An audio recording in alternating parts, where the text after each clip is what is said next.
সবাইকে আজ আমরা আলোচনা করব জিরান্ট এবং ইনফিনিটিভ নিয়ে।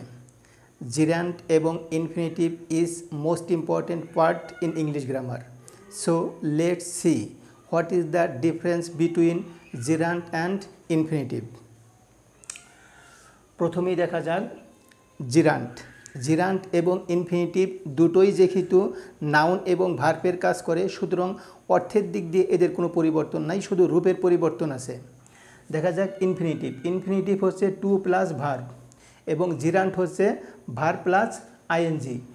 জিরান্ট যেহেতু ভার্ব এবং নাউনের কাজ একই সাথে করে, সুতরাং একে ডাবল পার্টস অফ স্পিচও বলা হয়ে থাকে। এখন দেখব কয়েকটি উদাহরণ। টিচ মি টু সুইম, এখানে টু সুইম হচ্ছে infinitive.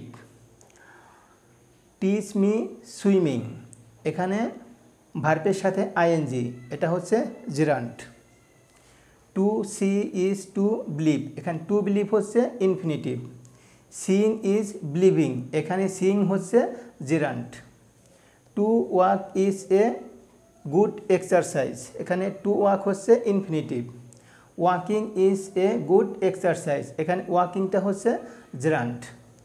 Gerund and infinitive is most important, so you have to write down that and memorize that. Thank you so much all for having me here. Assalamu alaikum.